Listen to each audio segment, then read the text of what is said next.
Hi, and thank you for watching this brief training. I'm Gina Biri in Training and Organizational Development here at Events and Transportation. Today, I want to talk about Zoom meetings and provide you with some tips and best practices. We realize that because of Safer at Home, some members of staff have seen their meeting loads increase. And even if your volume of meetings hasn't changed, hopping between virtual platforms and back to back sessions of screen watching can take its toll. Virtual meetings, when done right, are meant to foster collaboration, keep people in the loop and involved in conversations, and share useful information. So, here are 5 tips to help make your Zoom meetings positive, engaging, and efficient. Tip number 1, consider if a Zoom meeting is needed. A good rule of thumb is to always ask yourself, what is the purpose of this meeting and what needs to get accomplished? Then you can create and share an agenda to keep everyone on track and so meetings don't run long. Tip number 2, make meetings shorter. We'd like to encourage you to observe the 25-55 rule.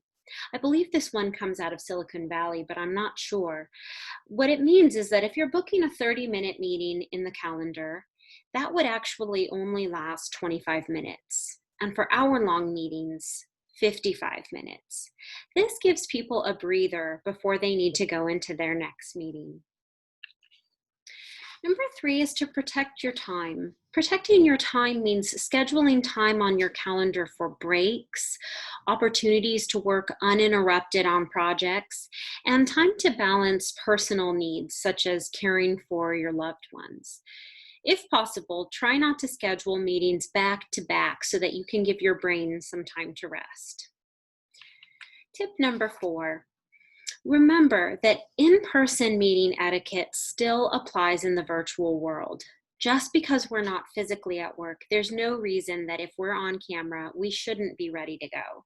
So a best practice is to dress the way you would for a work meeting if you plan to have your camera on.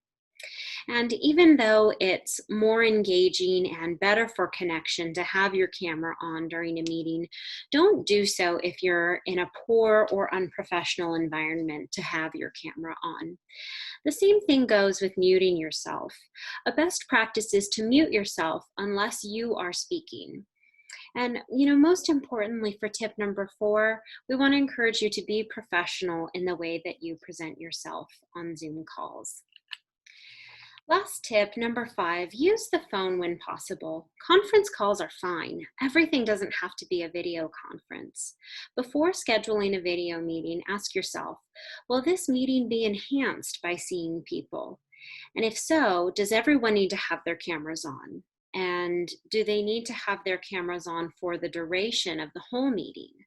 These are good things to think about so that you can set some ground rules as you kick off those Zoom meetings. So in review, today we talked about considering if a Zoom meeting is needed, making meetings shorter by observing the 25-55 rule, protecting your time, Zoom meeting etiquette, and using the phone whenever possible. Lastly, don't forget that there is a Zoom user training available on the intranet. Go to the training and development section, the training library, and then search for Zoom. This will give you tips and tricks for navigating the Zoom platform as a user. That's all for now.